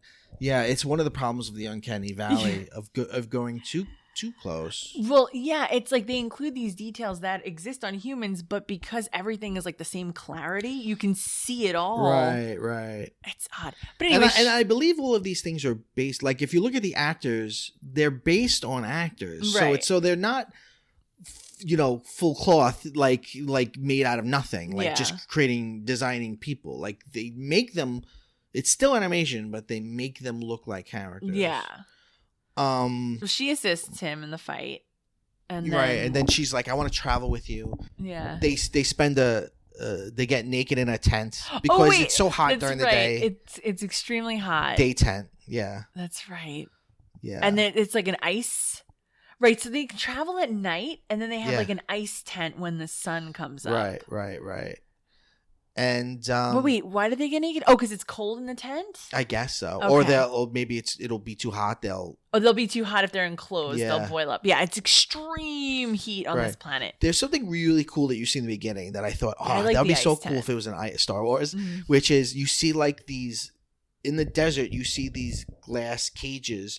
And these people suffering inside, and it says water thief. Yeah. And I was like, okay, cool, they're punishing them. But then I thought, I started thinking about how Uncle Owen in Star Wars was a moisture farmer. I thought these are water thieves, and they're harvesting the moisture from them. They're making them sweat to death. Yeah. They're taking the water back from them. Yeah. Oh wow. I didn't think of that. It's brutal. It made me think. Like how brutal it would be to live in a place, because like even when he orders a beer, the beer comes with like a thing on top that you have to put in a code to open it. So like all liquid is super precious. Yeah, I mean just the fact that they have strawberries, right? And strawberries, to grow, you need a lot of water, moisture. Yeah, so we find out, this is something I didn't realize until like the third time I watched it. She admits that she works for an organization called Earth Central. But Earth Central is an AI organization. It's not run by people. It's not run by people. And she's like, we want what you have too, but we don't have a bounty on you. We want you to come willingly and help us. And I think what they want is to have skin that they can, I think they want to create perfect cyborgs. Because like maybe with him, they'll be able to reconstruct. It's very interesting that the benevolent is the AI, because almost in every other story in this, the AI is a thing series, the AI or the robots are the bad guys, and it's the humans that are the villains in this. He takes her to his cool fuck pad, which is it's like carved in a mountain. There's a water source there. And the thing, Bill and I were joking because they get up there. It's super cool. It's like almost like a super villain's lair, right? And he's like, here you go, wear this dress. My dead wife was wearing it. Yeah. And 2 days ago. They have sex. And it's not it's not like the sex in Aquila Rift. No. We don't see anything. It's not very But unlike Aquila Rift, where they seem to have a history with each other, so it's not like that unusual that they'd be like boning right away. Yeah. These two, it's sort of like, hello, thanks for helping me. Come into my house. Oh, I guess we're sleeping together now. They've like no chemistry. Listen. But I guess any port in a storm. You put on my dead wife's dress. We're fucking. You put on my dead wife's dress. I'm going to take this baby hand. And I'm not going to be responsible for what I do. Yeah. Listen. And his wife killed herself? I think she did. I got that. She aged and he didn't. Yes, it's right. Yeah. That was it. She aged and he didn't. Yeah. Right, because he just regenerates. Yeah. It's okay. It's all right. Yeah, I mean, the Barris's people come for him. Mm-hmm. He fights them off. There's this interesting, I figured this out in like my third viewing. There's this interesting like little story you could put together, which is at one point, one of the goons, there's 2 male goons and a female goon. Mm-hmm. And 2 of them are together. Right. He takes the female goon Snow takes her as a hostage, and she's like, baby, help me. And he cold-bloodedly shoots her head off. Yeah. And then he tells the rest of the team that Snow killed her. Yeah. And then Snow kills that guy. But then another guy comes up to him and says, that's my wife you killed. So they were having an affair. Oh, yeah. Wow, I didn't put. You know what? In the fracas, I didn't notice that. I thought it was just her boyfriend. It took me 3 times to get it. That's crazy. Yeah, it's like this little story going on there. That's a little side adventure we went on. That's so crazy. Yeah, I gotta rewatch it now. And then Barris is gonna kill him. Right. I like that it's just something like they don't introduce this character really at all. It's like we're just supposed to know this is the bad guy. He's coming for his balls. He wants his balls. Specifically his balls. Yeah. I mean, I don't know how well they'd work without him. Yeah, but I don't know why. Like if it's his stupid. DNA, you get his DNA without his balls. Yeah, you can just have him jerk off in a cup. Like you don't need his ball sack. Right. It's very brutal. But yeah, he shows up. Harry tries to save him. Old Harold. And gets shot in the head. People have their heads blown all the way off in this thing. Yeah. But then like half her face gets blown off. Right. And then she kills Barris because it's revealed she's a cyborg. Right. She's mostly like she says part of my brain and my part of my spine is me. She says me, which is really interesting. Yeah. Because she doesn't get to the rest of that. She originated. Right. Yeah. But she says that's me. Like, yeah. But she was originally a human. It's not like she was built. Right. From scratch. Right. So you kind of get the idea that's what they're interested in with Snow. Right. To help. If they're helping people who. Do we know why she died or how she died? I feel like my head says car accident, but I might just be making that entirely up. But in any event, it's like maybe she didn't die, but they were just able to salvage whatever they could salvage and it's similar build a to body. Sonny in season 1. Yes, very Sonny's similar Edge. in that way. Yeah. That they were able to cobble together what was left of her to build something new. Yeah. But basically, it's implied like she's not going to age either, so they can be together. Yeah. And it's also she now is revealed, so like now she only has like half a human face, but you get the sense that it's not grotesque. It's supposed to be beautiful. Like this is who she really is. Yeah, but you know what? It's like Snow because it's white underneath. Yeah, she's like white android underneath. Yeah, and they just stay together and. Well, that reminds me, white. There seems like, besides Michael B. Jordan, to be no people of color in the future. Yeah. Or in any of these sci-fi tales. Yeah. And then it's just like a whole thing with Michael B. Jordan as a star. Yeah. And I was like, oh, thank God. Yeah. It's like he's the only brown person for miles. Right. Unless you count some of the people from fucking Ice. I don't. Okay. You know, again, it sounds like I'm being super hard on things, but it's like, again, I enjoyed all of it. Yeah. I love it all. This is my favorite shit. I'm just like, I'm just going, like, I'm just really nitpicking. The next episode is The Tall Grass. I really like this. It's not much of a story, but I loved it. I really love the way it looks because it looks like. So it's my favorite animation. It's like French Impressionism. Yes. It's very painted and it's very painterly. It's like lines and dashes. Yeah, it's very like built big strokes like Impressionism. You see the paint strokes, yeah. Yeah. And I believe it's the late 18th, early 19th century because he's got a pocket watch. They're traveling by train. You see in the train Wait, do you mean late 1800s? Yes. Okay. So late 19th. Sorry, late 19th century, early 20th century. Because you see like an advertisement for a tonic. Mm-hmm. Yeah. They're traveling by train. Right. Yeah, he's sort of like a tweedy, buttoned up. Yeah. He's got like gold little glasses on. And he's got like a 3-piece suit. He's got a big suitcase, so I thought maybe he sells things. Everyone is asleep on the train. The train just stops in the middle of this field. Right. And the porter is like, oh, we lost steam. We got to build up another head of steam. Yeah. Right. So he gets out and he's like, why is the train stopped? And he explains it. And he's like, well, can I have a smoke? And he's like, all right, just don't wander. Right.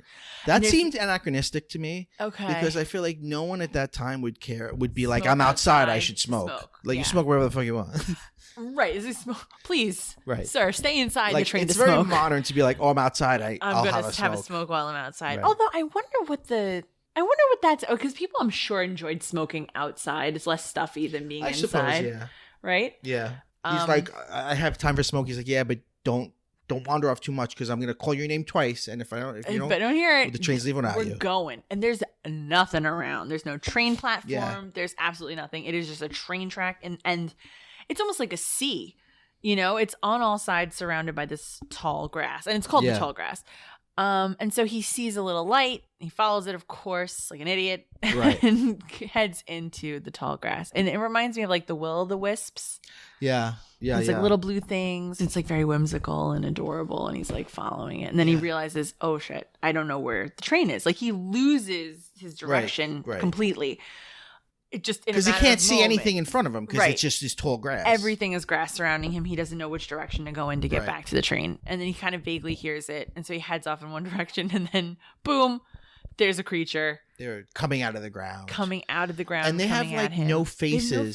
They have mouths. Well, yeah, it's like they can open their mouth enough that it like rips a hole. See, I love the art style of this episode. And I like it. My only thing with this episode is it's what I wanted. I wanted these light sources to be something mystical, and it ends up just being a monster. It's like, oh, it's like a bad Doctor Who monster. Like I was just like, oh, monster. It did kind of feel Doctor Who-ish to me. Yeah. Like he'd be on the train. Like he'd end up on the train somehow and have to like figure out a way to get what them these all monsters out of there. are. Yeah, exactly. The train wouldn't start moving on its own. He'd have to like figure out how to get it going. Exactly. Yeah. I didn't like that it was monsters. I wanted it to be something more mystical, I guess. Okay. But I did like it. Well, yeah. So it's not just like a couple monsters. It's like they're monsters everywhere. Right. All these light sources is like a monster coming out of the ground. Right. And so they're like pale white creatures. They look humanoid, but they don't have faces really. Yeah. And they're running after him. He's like running in all directions, trying to find his way back to the train. He sort of gets to the train right as he's about to like run up to the track. He gets pulled back by them.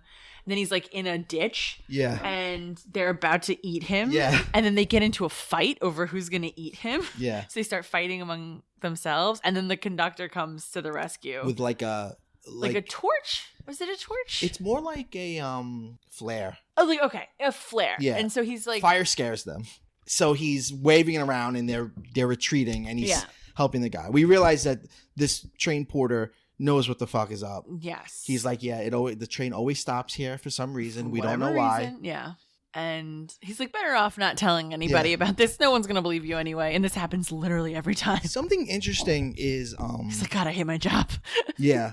Something interesting is, like, it's not aliens. It's something else. Like, he says... It's like a portal. Near as I can tell, most of them used to be people. Or maybe some got lost crossing the plains. Or maybe others got off the train at the wrong place. I don't know. It's like a kind of door opens out there. I figure it leads to some other world. So I kind of like that the monsters aren't aliens. Mm-hmm. That they're like not lost souls. Yeah, or like something. In some sort of weird limbo. Mm. That was cool. Yeah. And it is interesting. It's always interesting and Doctor Who does this a lot. It's always interesting to set something in the past, but then have some sci-fi element. Yeah. As the train is pulling away, you can see there's just like tons of these little lights, the lights that lured him like out there in the fields. Yeah. I just love the idea. You got this a little bit last season in the The episode about the woman who becomes the fox, and it's like the Industrial Revolution. It's very steampunky. Mm-hmm. Like the idea that like the world had more magic in it before industrialization, because this is a train. So the trains are like the one of the first big steps in terms of connecting the whole world and, you know, opening up all this stuff. So it's like these trains are going through someplace that they've never gone through before. Right. There's nothing there. No one knows that this is what happens. Right. So I kind of like that idea. Yeah, that's a good point. That it would just like this is allowing us to go someplace new, but what will we find there? You know, when we get there? Or what I was thinking when you were bringing that up was, you know, what if the trains, because they just cut directly through, are like eliminating the food source for these things, and now people aren't like going across the plains in covered wagons and stuff. They're traveling by train, and so they have to like find a way to stop the train so they can get somebody. So that means that's interesting, because that means these creatures would naturally just die out. Yeah. Like that's why we don't see them anymore, because they would just not have anything to eat. They wouldn't have anymore. a food source anymore. Wow, that's really and that's why, and there seems to be scarcity because they're fighting over him. Right. So that's an interesting. Yeah, it is interesting. The more I think about it, the more interesting it is. It's a cool one. It's just cool. It looks so cool that I was really willing to accept any story they threw at me. But I do. I mean, it's definitely one of the thinner stories of the series. It's directed by Simon Otto, and the three icons at the beginning are just these three little kind of boxes that have like grass on top. They look like Bart Simpson heads. Yeah. I'd love to see a feature length thing done in this animation style. It's really gorgeous. Yeah, well, there was that movie a few years ago, like regarding Vincent or Loving Vincent, that was like about Van Gogh, and like every frame was a painting. Oh, that's cool. I haven't seen it, but I've seen the trailer for it, and I was like, wow, this looks mind blowing. No, I love. Oh, you know what? Now it reminds me of the Vincent Van Gogh episode of Doctor Who. Yeah. Because it's like he could see the monsters where no one else could see it, and it all looked like impressionism. The next episode is All Through the House, which is the shortest. And the reason it's the shortest is because stop motion. It's the first stop motion. And I actually, so this one took I didn't know that until 35 years to make. And it does look like CGI. Right. Well, that's the thing. We like the Corpse Bride, I think, was the first like it's not really stop motion. It's CGI stuff. CGI stop we have figured out a way to make it look like same thing with like Coraline.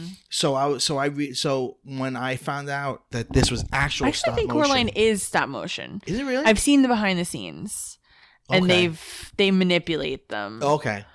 There's some things that you can tell they smooth out, but other things, like whenever there's droplets, you can see there's like they physically made the droplets, and that's I feel like whenever there's little details like that, that's when you can tell the difference. But you're right, there is.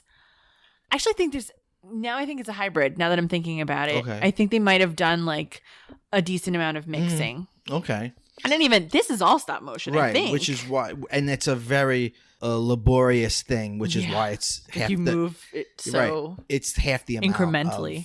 You have to set up 24 pictures for 1 second, so it's half the length of the others. But it's Christmas night. I think it's the English countryside, because it looks like there's not a lot around them in this big house. They're definitely English kids. Yeah. The first shot, share a room, little siblings sharing a room. It's very cute. Billy and Leah. The first shot we see Billy sleeping, but on his dresser there's a clock, but on the clock is a dinosaur toy. Not the same plush as before, but it's a dinosaur toy. And the shot kind of goes through the dinosaur's mouth, which sort of hints at what's to come. And they wake up. It's Christmas Eve, and they hear a noise, and I think it's Santa. It's him. Let's go down and see. And Billy's wearing this shirt with like a cool reindeer on it, because it's a reindeer with like sunglasses. And they go and they sneak downstairs and they hide behind the couch. You see the shadow. Yeah. And the shadow kind of looks like Santa. Kind of looks legit. And you hear Santa noises, but then you realize the TV's on and the special is playing. Yes. And then the first... It looks a little lumpy in the shadow. It's a little odd at first. And then this gross, huge tentacle comes out, sucks up all the milk, and eats the cookies. And it's this, oh my God, what is this creature? Yeah. And we see, and I don't know how this must have been so hard to do. They do what's called the vertigo shot from Alfred Hitchcock's Vertigo. And this is a shot where it's also in Jaws when Chief Brody first sees the shark. Oh, it goes right. Yeah, right. Okay. You zoom the camera in, you zoom the lens in, but while you're zooming in, at the same time, you're physically moving the camera backwards. So because you're going forward and backwards at the same time, the composition stays the same, but it looks like the background is moving further away from you. It's a very trippy feeling. And they do it with this stop motion. And so she's like, "Oh, what the fuck? Yeah. It's a scary monster. It's a fucking monster on Christmas Eve, no less." And but the worst realization is like I sort of came to I feel like I was going along on this journey with the children. Like, oh no, something's happened to Santa. There's a monster. Oh no, the worst realization. This is Santa. It is Santa. This is Santa. Because it eats, and the first clue to that is that it eats the milk and cookies.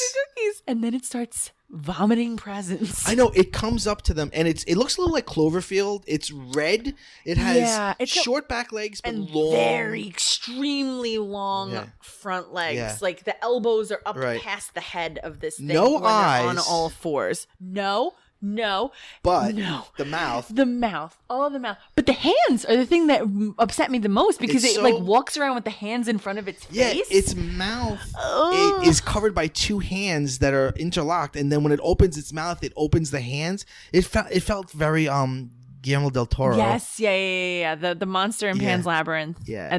With the hands for the eyes. It's And it approaches Leah, and it also looks like gooey. It looks like shit's slimy and gross. And we have an homage to Alien because Leah is against the wall and the monster is sniffing her, is right up on her. Like the famous scene with the xenomorph on Sigourney Weaver. And it goes, "Leah, good." And then like grossly regurgitates up a present. And the present's covered in goo and shit. And then it goes, "William." And then it says "good," and then this huge train long present comes out, and he goes, "Stay good." Yeah, and he pats them on the head. "Stay good." They're just like horrified. Can you imagine really showing this to a child? It's the scariest shit in the world. It's so scary. And then the boy. It's also very funny. Yeah, the boy opens his present. He's like, "It's just what I wanted." It's exactly what I wanted. He really is Santa. Just that moment is such a perfect little button on the end of this fucked up ride. Yeah, it's exactly what I wanted. Yeah. And that's another it kind of visually links it to the last one because the last one was about a train. Also, if you watch the trailers to season 2, they actually do that. They cut in between the similar things. Yeah, the train and the boy's toy train, and then they're laying in bed terrified and like totally shook, and he's like, "What if we were bad?" Stay good. Like that's the scary realization. Like this is Santa. This is Santa. This is his job. He's a monster. It's a fucking scary ass monster. I just don't like it walking around with the hands I know. It's upsetting. Where the eyes should be. The eyes should be there, but they're not. And he just has his little hands covering them. But it's also interesting. Like a surprise. It's interesting that it regurgitates out the presents because it's almost like the hand is giving you the presents. Yes. Like it's coming from Santa's hands, but it's not what you think Santa's hands are. This short was a whole lot of nope. Right. But it was funny. It was a good one. It's directed by Elliot Deer, and the icons in the beginning are a Christmas tree has 3 circular ornaments that actually come together and make a gasping face, a present, and a teardrop. The next one is Life Hutch. Okay. Now, all right, Life Hutch is based on a short story by the sci-fi legend Harlan Ellison. Okay. Who wrote over 1,000 short stories, wrote episodes of The Twilight Zone, he wrote episodes of The Outer Limits. He wrote one of the most famous episodes of Star Trek. He is a huge person in sci-fi. And it's starring Michael B. Jordan, who's a huge star. Yeah. All that said, it's really sad that this episode's not very good. It supposedly blends live action. This is partial live action, but also partial CGI. Some of it is CGI. So sometimes you're looking at Michael B. Jordan, really, and other times you're looking at a CGI Michael B. Jordan. But I think it's pretty seamless. It looks fantastic. Yeah. What did you think of this episode? So, all right. Well, okay. So he seems to be a fighter pilot in a war we know nothing about, right? It's a space war. He lands on a barren planet. He's injured. He finds a life hutch, right? Which is an interesting idea. Yeah, sort of like these little tiny stations that they seem to put on these planets, where almost like a lifeboat. Like you enter it, it has like a communication system. Yeah. It is supposed to have a robot in there that can help you and first aid, I guess, like ways to heal yourself. So when he enters, does he set it off immediately and then shut it down and then it comes back on? Or I forget. Me too. So in any event, he enters the life hutch to like treat his, also I think his uniform is broken, like his helmet might be broken. Mm-hmm. So presumably they have like backups and spares in here and a way to communicate. And this is a medical droid. It's supposed to be able to help him. Yeah, and it looks like it has an operating table in the center of the room. There's like some table there. So he needs to send a help signal. Right. But first he needs to tend to, whatever he's got going on. Yeah. But this droid, which looks like it could walk on two legs if it needed to, but also kind of stalks around like a dog. Yeah. Basically gets set off like there's an intruder, responds to him the way it would an intruder. And it's a metal machine. It's like a car, It's extremely powerful.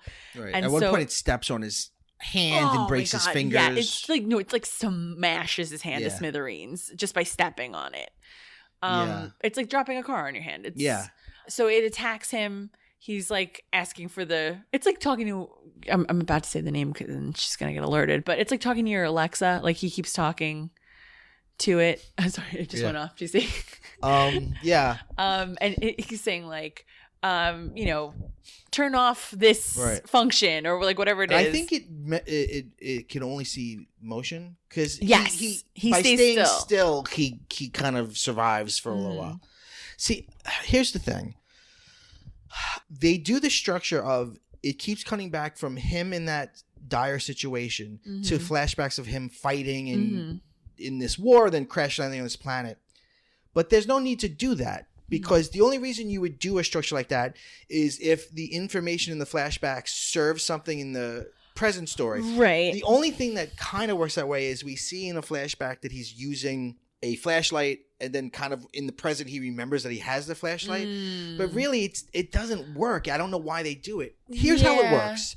It's got to be longer than a short. It's got to be like 40 minutes. And it has to be a bottle episode. It has to be entirely inside the life hutch so we can feel his tension. And it's got to be almost like real time. Almost like Cujo, like where they're stuck in the car and the dog is outside. The whole structure doesn't work for it.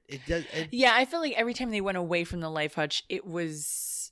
it breaks the tension and it's pointless. Yeah. Like, what are you're not showing me much of anything. I'm not learning. I didn't really learn much more about him. Right. And it didn't tell me that...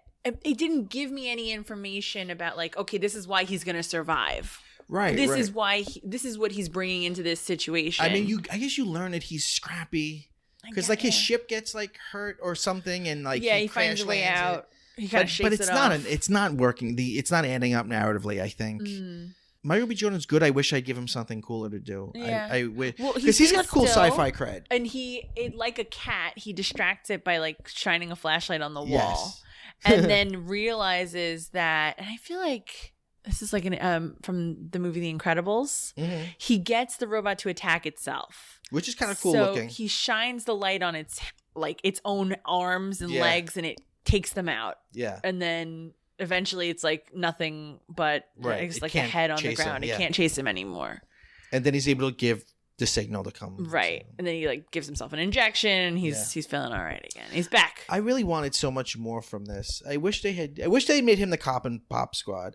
I really because like he came to them like, I like your show. Can I be in it? And he's done, he's in the new Fahrenheit 451. I haven't seen it, but he's in it. He's in that really cool movie that no one but me saw where he played an alien and like this kid it's like it's like this realistic world where there's like this fuck up kid who like owes tons of money, but he finds like an alien gun and it's like this future gun. He's like, this will help me get away from the mobsters that And then what movie is this? forget. This sounds so cool. Yeah, and in the end, I guess it's a cameo, but can you spoil a movie that no one knew about? In the end, Michael B. Jordan arrives like literally at the end. He's not really in it. He's the spaceman. It's his gun, and he wants the gun back.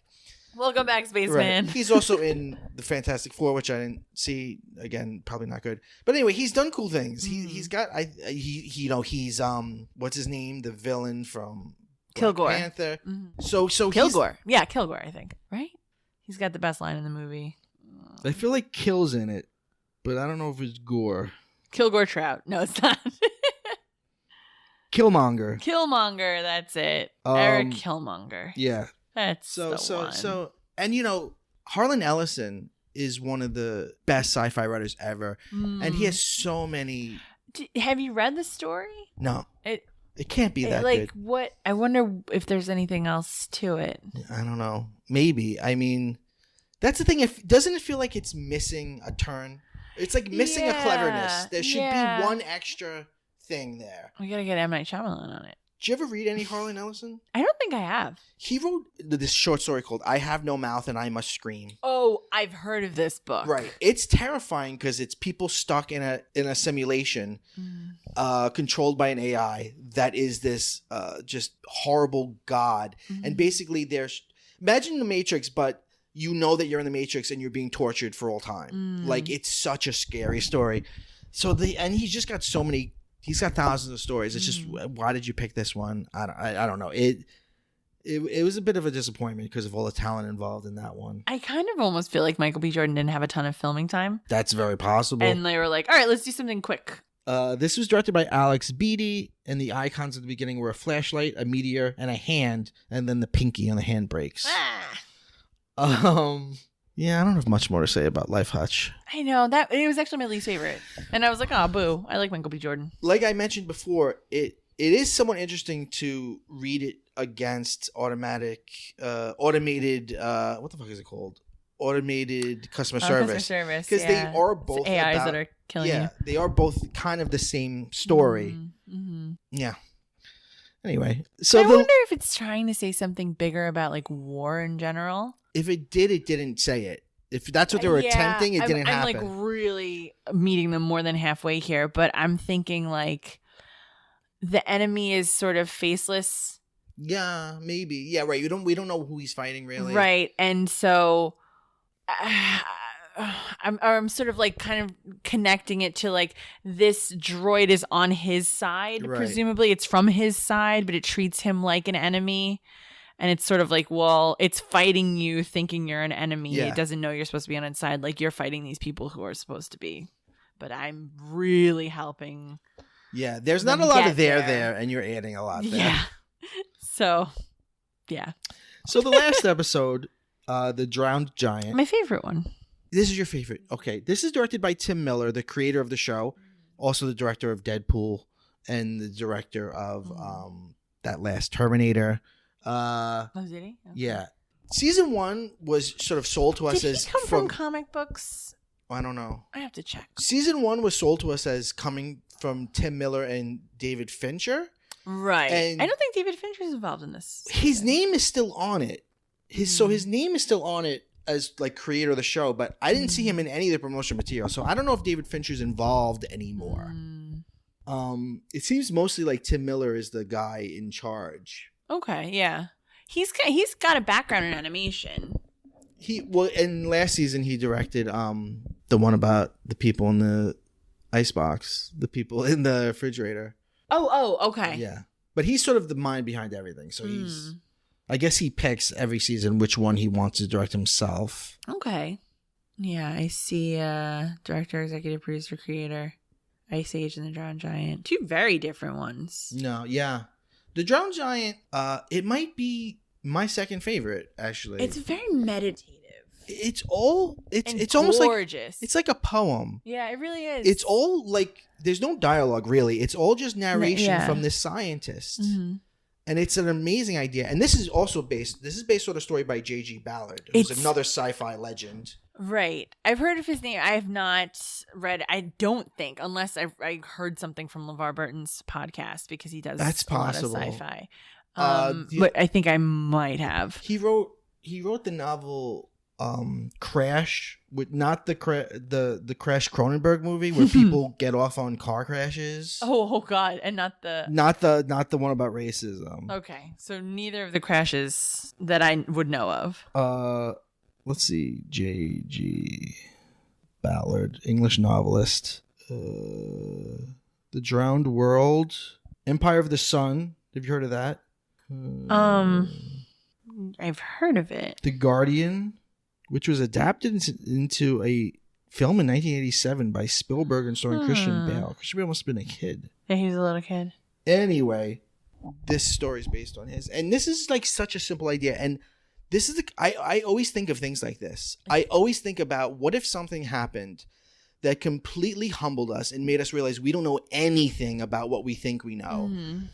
But it also came with no answers. Like, it just happened. It just happened, and then we all have to deal with that. We know it. Yeah. Like what the like, you know what I mean? Well, okay. So the premise of this is that a giant, like Jack and the Beanstalk giant, washes up dead ashore on this beach, like this town. And the scientist has an English accent. Doesn't mean it's England, but Ipswich is the name of the gift shop, so it seems like like those names are. I think Ipswich is a place in England, so I don't know that it's that town, but it is. It seems Britishy. Yeah, and I guess what we're hearing him narrate is like his journal or his findings. The college sends them out. Like, he's originally with a team of scientists to not really conduct experiments, just kind of make observations. Right, because they didn't believe it. They were like, could this really be? And then they go out and he becomes, I don't want to say obsessed because that sounds like negative. He's more of almost like philosophically amazed by it. And he keeps going back on his own. And, because just the potentials of what this means, because it's not just that they found a giant that looks like a human, which means something. It means, there are more of him. Why do we look like him? Do we look like us? Are we derivative of that? Right. It creates so many questions for us. There's the whole like our place in the universe, our place on this earth. Is he from another planet? Is he from this planet? Right. Like, our place in the universe. He's young too, life. So it's like, why does he die young? He's beautiful. Yeah. He looks like a classical sort of Greek statue, almost. Yeah, he has this interesting line where he's like, seeing the giant made me reimagine the way I thought of mythological giants. Yeah, because like in mythology, giants are really ugly and hideous. They're like cyclopses and or like Attack on Titan. They're all like very uncanny, weird things. This just looks like a good-looking man. Yeah, and he's dead, and it's very sad. And he's nude. He's nude, and he's not deformed by the process of death yet. He eventually does. He looks like he's asleep his eyes are open, but otherwise he just looks like he's sleeping. There's a beautiful little shot where his palm of his hand is open, and there's water pooled, and there's little fish are swimming in it. Yeah. What do you think about what happens is people start to like climb on it and stuff, and it feels like most people don't have the awe for it that the scientist has. Yeah. Do you think that that's trying to say something? I don't know. See, that doesn't strike me as what would really happen. I think some people would fuck around, but like it seems like everyone immediately is like, "Oh, cool, a giant. Let's just hang out on it." Yeah. Although they are arriving a couple days after the thing washed up. That's true. That's true. Giant washed up, and he seems to have arrived as the people were getting up the nerve to climb on it. Yeah, that's true. That's true. So, I mean, granted, it wasn't that much time that elapsed. Yeah, I don't know. And it takes him a while to do it. He doesn't want to stand on it. He doesn't want to do it. He has too much like reverence. Right. And we don't see the giant's penis. I don't think we see it. At the very end when it's severed and it's in like a sideshow. Oh yeah, that's right, you do see it. Right. Yeah. But they don't show it when it's attached, which is interesting. Season 1 they would have. They would have fucking, the first thing I would have seen was his dick. It would have been hard too. You bet. One of my, it's just beautiful. It's just very it's languid. Yeah, and it's just like I don't know, it's just very No, just vibes. There's a cool all the shot. Vibes, man. I know. Well, speaking of it's vibes. It's a big mood. You're being chuggy right now. There's a cool shot where he goes at night and there's not a lot of people there, but there's just one girl just like vibing in his ear. She's just like laying. She's just sort of like lounging in his ear. Yeah. Looking at her phone. Yeah. She's hanging out. There always seems to be who's that person that he sees at the end who's like it looks like he's living there. Yeah. Yeah, because he got like a trailer there. I was like, is he eating it? What is he doing? Know. Why is he? Because he welcomes him and he's like, why is this guy living there? Yeah, I don't know. Well, in any event, the body begins to decompose. It seems like people are kind of trying to figure out what they have to do with it now because it's an enormous, massive human body decomposing on the beach. The body's losing its luster. It just looked like a naked human form, and now the skin has become mottled. The eyes are glassy. There's like crabs crawling on it and stuff, and so they have to haul it away piece by piece. There's a beautiful shot where you see someone built a sandcastle on the top of his chest, which is like sandcastles are perfect like index for like you know what I mean. Like sandcastles they don't last very long, so it's kind of again it made me think about death. They do graffiti on the body. Yeah. Eventually they completely desecrate the corpse. Essentially, like and it's being cut apart. I think they cut it just to get rid of it. Yeah. Little by little. Yeah. It reminds me of like when a whale beaches. Yeah. It's a massive creature. They have to get rid of it. They can't just have a rotting corpse. So they usually blow it up. Yeah. Just really gross. Yeah. I can't see how that would help. I mean, really, I know that's I guess the best way they've devised to get rid of rotting whale corpses, but like it just blows their guts up in the sky. Anyway, they haul it away. Like the areas where the limbs have been cut off become black. Yeah. He's like, it was a relief less human. Once they, little by little it becomes less human. And then he's like, honestly, it was a relief when they took the head. Yeah. Because it's like, couldn't look at it anymore. And then like parts of it appear around town. Like his femur like appears like in a store. Yeah, the bones show up. Yeah, his penis is at a sideshow. Goes to a sideshow. The skull you see is just out behind a barn somewhere. He's riding a bicycle and he sees it. And he sort of ponders, maybe like in my mind he'll come back. He'll just reclaim himself and then go back into the sea. It's interesting. It's like a scientist who's drawn by curiosity, but also it's not. He doesn't go mad. He appreciates that he can't answer this. Yeah, which is an odd thing when you figure men of science, right? Well, men and women of science are like driven by search for answers and the questions that drive them. But he seems very at peace with the idea that like we're never gonna know. Right? Maybe it almost like it enlivens him. Like it gives him something to keep being a scientist for. Like, oh my God. Look at this thing that we had no idea. We know so little about. We think we know so much, but we don't know anything at all.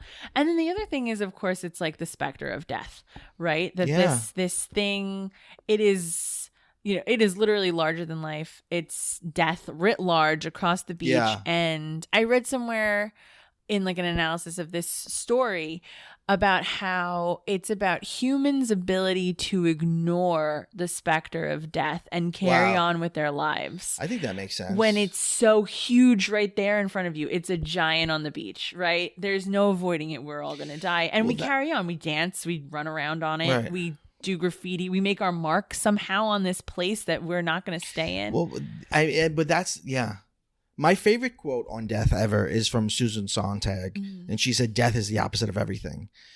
And death is amazing because it's as natural as anything else. It's the most natural thing, yet we all act like it's not natural. And oh my God, how did it happen? and it's not going to happen to me. So I'm not going to think about it. No, we put it out of our minds. Yeah. So, it's not, I mean, really, it's not the opposite of everything. It's literally everything, but it just feels like that.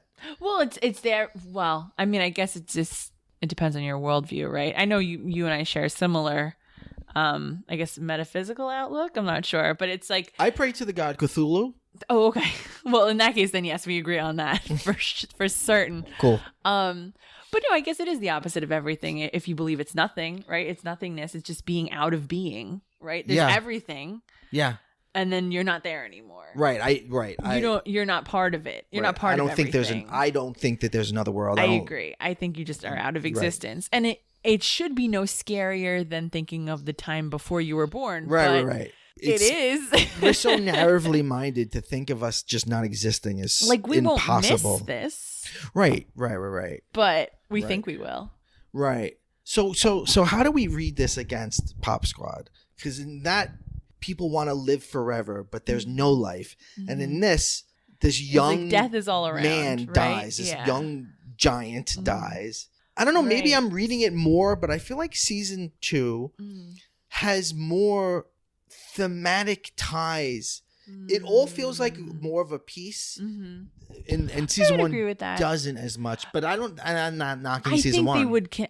I do think they deliberately selected them to be sort of thematically. I'm sure there's a process into which ones go what way. I'm sure it's all highly curated. Like when they're doing like their production schedule, they're like, okay, we need these sooner rather than later. Yeah. Connecting it to Pop Squad, I would say just young people dying in general, not necessarily having to do with Pop Squad, but just often like if a young person who seems like they're in good health and has no issues just dies out of the blue, it can seem like a giant has died, right? Like, first of all, it's like if we're just looking at it as a metaphor for like a young person dying, it leaves like a massive hole in the life of the people around them, typically because they did not expect this person to die. Right. And also because you figure they're at the top of their abilities. They're at the top of their field or their game or whatever it is. And you just don't expect that death can take something so vital and powerful. Right. It would be such a different story if it weren't a young man. It's specifically it has to be a young man, guy, like in his late 20s, like right at the prime of his life, right? And they call it the drowned giant, but really there's no wounds on. You don't know why it's dead. It's just dead, right? Yeah, has he drowned? Has he just simply washed up? Like, we don't know what happened. Is he alone, or are there others like him? Right? Did he come from some like giant island? It's something. There's also something very primal, and this gets into like Godzilla and kaiju, which is just like something large rising out of the sea. Yeah, and the idea that like we are not the top of the chain to some other creature. We are just bugs that are meaningless, and it also reminds me of a Dane Cook joke. Remember? Dane Cook had this... Remember Dane Cook? Guys, remember Dane Cook? Barely. Ask your grandparents.